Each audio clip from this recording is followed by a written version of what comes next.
Muy buenas tardes a todos. Bienvenido a otro segmento de Con todo el derecho. En este espacio estaremos compartiendo con ustedes una información para tratar de educarlos sobre distintos, ¿verdad?, aspectos legales.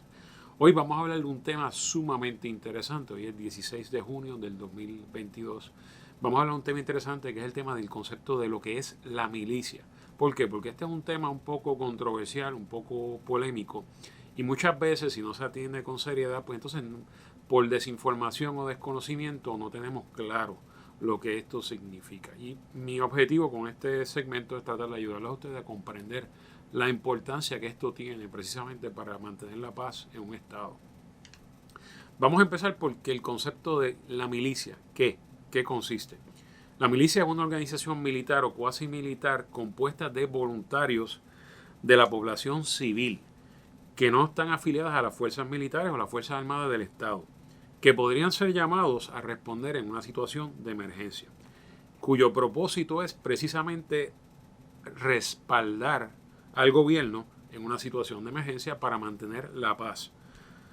Situaciones que podrían dar, ¿verdad?, para el uso, el llamado de lo que se conoce la milicia, sería una situación de una invasión, una insurrección, inclusive un desastre natural.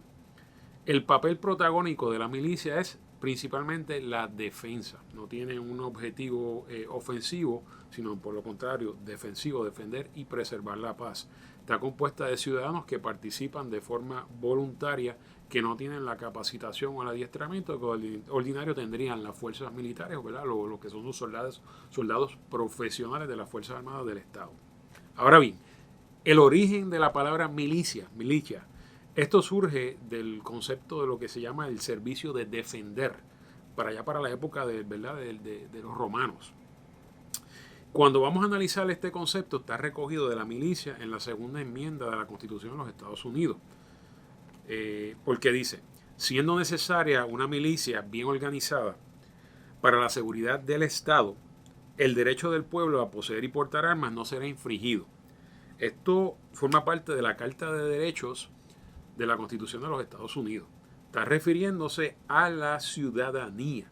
En otras palabras, cuando se refiere a una milicia bien organizada, no se está refiriendo a las Fuerzas Armadas del Estado, se está refiriendo a la obligación de los ciudadanos que tenían de estar preparados en caso de que el gobierno tuviese la necesidad de llamarlos para servir, para preservar la paz. Y obviamente con eso conlleva el derecho que ellos tienen a poseer y portar armas. Eso está recogido en la segunda enmienda de la Constitución de los Estados Unidos. El concepto de milicia civil, esto surge también a través del Military Act de 1903. Esto fue una ley federal aprobada por el Congreso de los Estados Unidos, que básicamente, en síntesis, reconoce el concepto de lo que es el Unorganized Militia. Eso surge, como bien mencioné, del Militia Act de 1903, una ley del Congreso donde establece lo que es el Reserve Militia como un Unorganized Militia, que es distinta y separada del concepto de la milicia, ¿verdad?, lo que es la Guardia Nacional y el Ejército del Estado.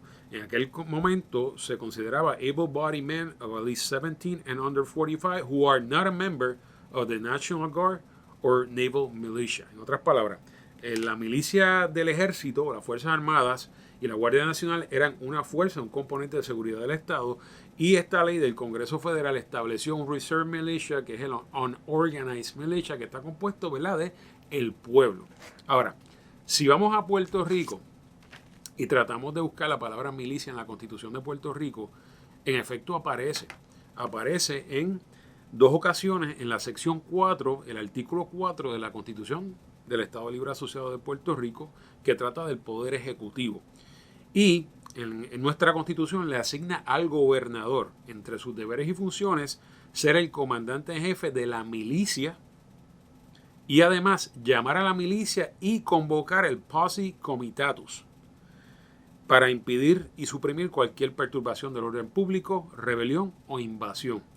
Este concepto de posse comitatus es un concepto, o posse, es un concepto que viene, ¿verdad?, de lo que se conoce del latín, del lenguaje latín, y surge o se traduciría a lo que es el concepto del poder del pueblo, el poder del país. Y básicamente representa la movilización de una población civil para conservar la paz. Esto surgió del concepto anglosajón de Inglaterra, No se utiliza, ¿verdad? No se ha utilizado en los últimos años, en las últimas décadas, pero en teoría, desde el punto de vista legal, existe y es un poder que tiene el gobernador en Puerto Rico de que en caso extremo de una situación de esta, pudiese llamar a la población que tenemos en Puerto Rico para que tomen sus armas, como lo surgió, ¿verdad?, en el caso de Ucrania, para que la gente defienda a su país en una situación de esta. Fíjese el concepto, porque quería aclararlo.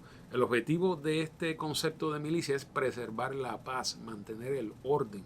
A diferencia de verdad de las nociones que tenemos tal vez erradas de lo que es una milicia, otras cosas que hemos visto en películas, la milicia lo que busca es, cuando está llamada o está subordinada al poder del Estado, es respaldar al gobierno, al Estado, a preservar la paz y conservar su país. Así que ese es el carácter es voluntario, son civiles que no tienen el adiestramiento que tienen de ordinario las Fuerzas Armadas, y el objetivo es defender o mantener la paz de un país.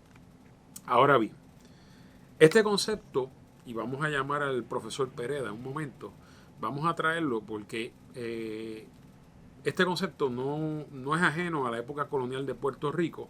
Déjeme llamar al profesor Pereda un momento. Porque en esa época, cuando estaban bajo el régimen español, existía también el concepto de la milicia en Puerto Rico.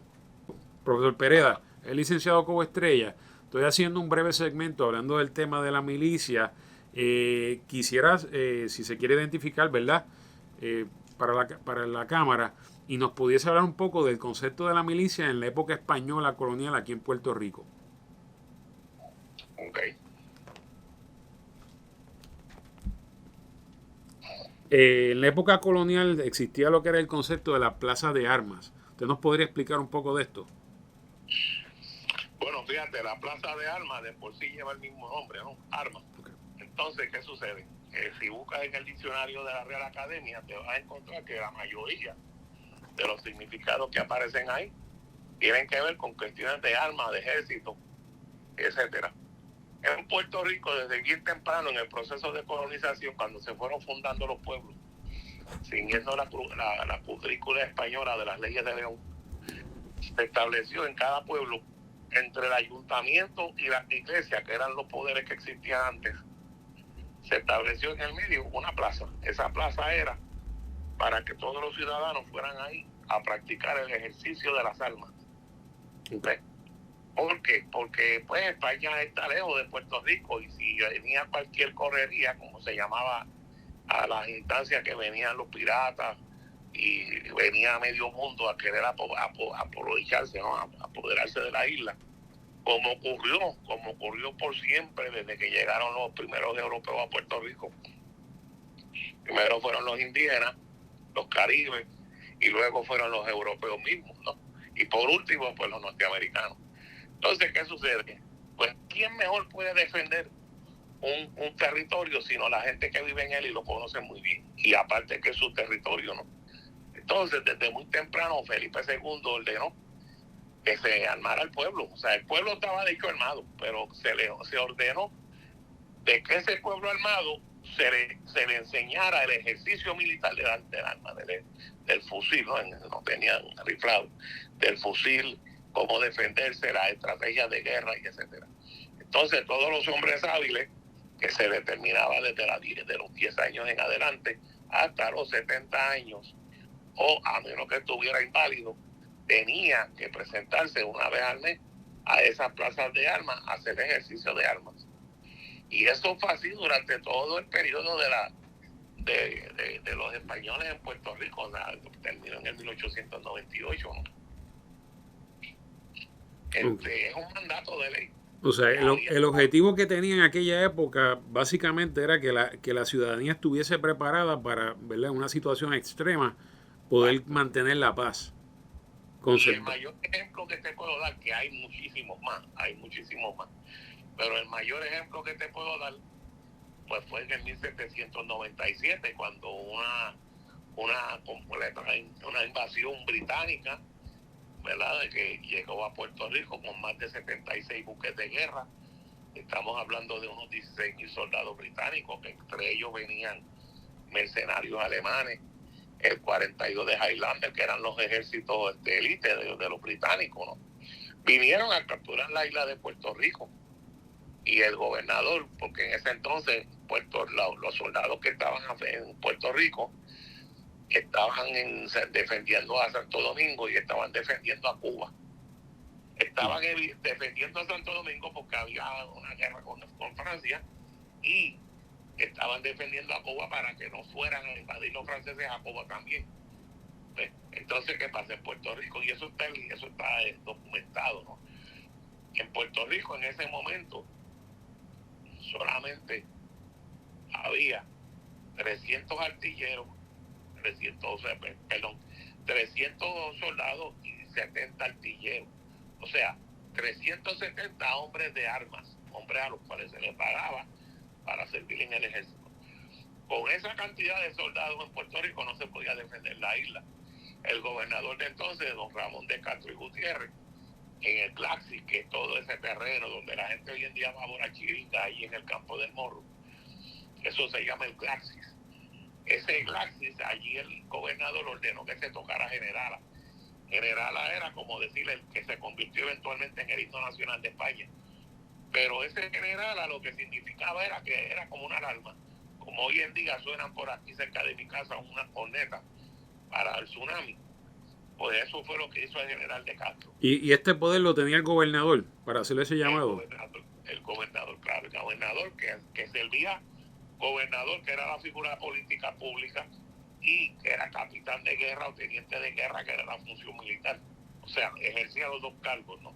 Entonces, el general de Castro ordena que se toque la generala, se convoca a todo el pueblo, y ahí el general de Castro, el gobernador, da las instrucciones y expone cuáles iban a ser los movimientos de defensa para la isla. ¿Ves? Y se establecieron baterías, se establecieron batallones, etcétera. Y los puertorriqueños, porque eso puedo decirlo con la boca llena, ¿no? Los puertorriqueños, porque no fue el ejército, porque no había, era muy poco, muy mínimo. Los puertorriqueños, que dice el relato, bajaron de todos los pueblos de la isla, vinieron a San Juan a defender el islote. ¿Okay? Sucede que en 15 días los puertorriqueños derrotamos y pusimos en huida al ejército más grande y más poderoso que había en el mundo en ese tiempo. Dato interesante. De abril y abril 17, que fue cuando llegaron, y el 3 de mayo de 1797, que fue cuando se fueron. Profesor, tocando el tema de la segunda enmienda, que yo también estaba mencionando hace unos minutos atrás, cuando se hace referencia a esa milicia bien organizada, bien regulada, ¿verdad?, necesaria para la seguridad del Estado libre, está refiriéndose a lo que es la población, ¿verdad?, el pueblo. Pues fíjate, lo que sucede es que en Puerto Rico había un ejército que se llama el ejército fijo. Okay. Era un ejército que estaba estacionado en Puerto Rico. ¿Cómo decirlo hoy en día? El ejército activo. ¿Okay? Y habían unas milicias que se le llamaban las milicias disciplinadas. Era como decir un tipo de guardia nacional. En cada poblado había milicias disciplinadas. ¿Okay? Pero además de eso, había un grupo de ciudadanos que ya vamos a decir 1830 y tanto, se les conoce porque ellos mismos se autodenominaron tiradores de altura. Y esos eran gente comerciante, eran ganaderos, gente del pueblo que no eran soldados como tal, sino que simplemente todos los meses también iban a la plaza, se adiestraban y se habían organizado. ¿Ves? O sea que teníamos, vamos a decir, 2 cuerpos militares y un cuerpo paramilitar. Ese cuerpo paramilitar lo componían los ciudadanos. ¿Ok? Y esos eran los que cada vez que llegaba gente a invadir este país, por ejemplo en la costa del oeste, que los corsarios se metían mucho a saquear los pueblos, esos eran los que defendían a los pueblos. Vamos a darte un ejemplo de eso. Profesor, disculpe, okay. parte de lo que quería aclarar era, ¿verdad?, porque hay un desconocimiento cuando mencionamos la palabra milicia entre la población hoy en día, lo que es el día de hoy. Hay este desconocimiento, escuchan la palabra milicia y lo asocian con otras cosas que no es precisamente lo que estamos hablando que es la realidad, que ese es el concepto. No estamos hablando de un grupo de personas subversivas o unos mercenarios, no, estamos hablando de un grupo de personas que están a la disposición del Estado en una situación voluntaria, en una situación de emergencia.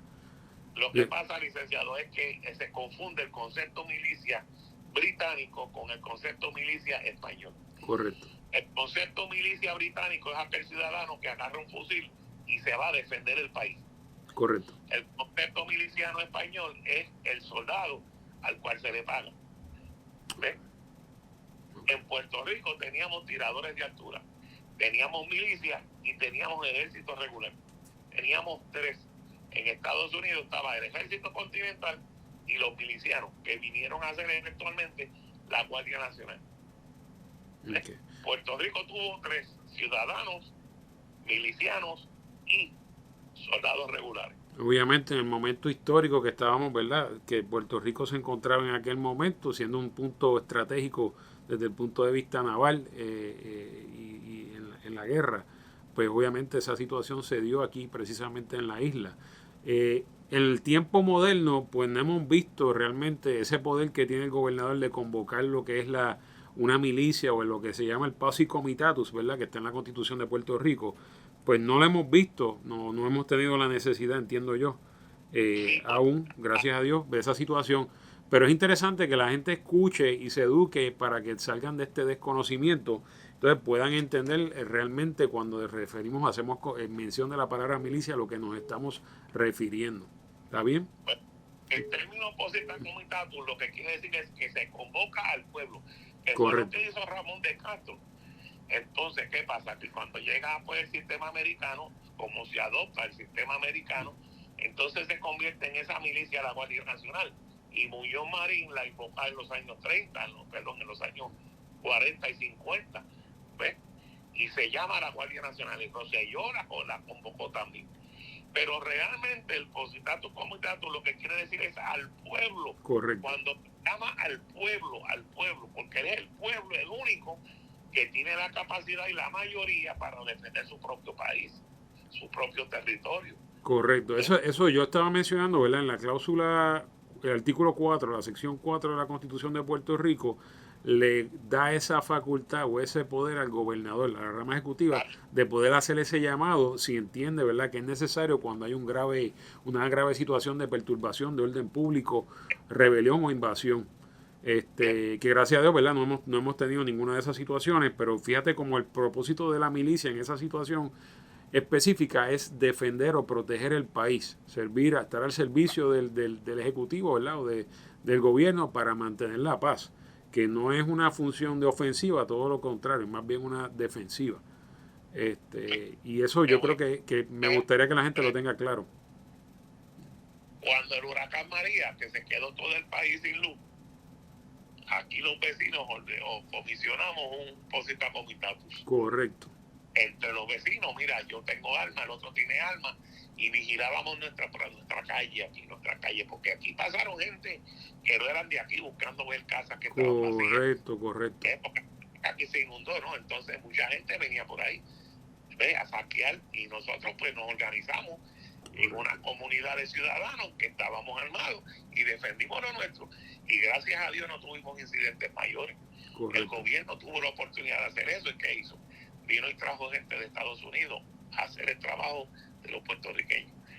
O sea, es que es el desconocimiento, ¿no? El desconocimiento que hay sobre este tema. Pereda, te agradezco, profesor, le agradezco su participación. No tenemos más tiempo en este momento, pero otro día vamos a continuar con este tema. Muchas gracias, Pereda. Sí, ¿okay? Muchas gracias. Bien, como ustedes escucharon al profesor Pereda, dando un poquito de los datos históricos sobre el desarrollo de lo que es este concepto de la milicia en Puerto Rico. Bien interesante, cosas que tal vez no hemos ni siquiera estudiado en la escuela nosotros en estos tiempos modernos, pero un poco, ¿verdad?, es importante conocer nuestra historia. Algo que me llamó la atención, que en la Constitución de Puerto Rico, la sección 6, el artículo 2 de la Carta de Derechos, establece una disposición que prohíbe que las personas en Puerto Rico se puedan asociar, organizarse en organizaciones militares o cuasimilitares. Y esto me llamó la atención porque se incluyó esta disposición en la Constitución de Puerto Rico a fines de que las personas no pudieran organizarse en este tipo de grupo así de organización militar o cuasi militar, y eso tiene un contraste con el derecho a la libertad de asociación. ¿Hasta dónde puede el gobierno prohibir la participación o la membresía en una organización? ¿Por qué? Porque hay dos casos bien interesantes que quiero citar, que es el caso de Dennis versus United States, 341 US 494 en 1951, donde la Corte Suprema de los Estados Unidos estableció que no existe un derecho a la libertad de expresión a cualquier tipo de expresión que envuelva la creación de un plan para derrocar un gobierno. Ciertamente, cualquier tipo de expresión que vaya dirigida a derrocar o destruir un gobierno, pues no goza de la protección de la primera enmienda. Eso ya está resuelto por la Corte Suprema de los Estados Unidos.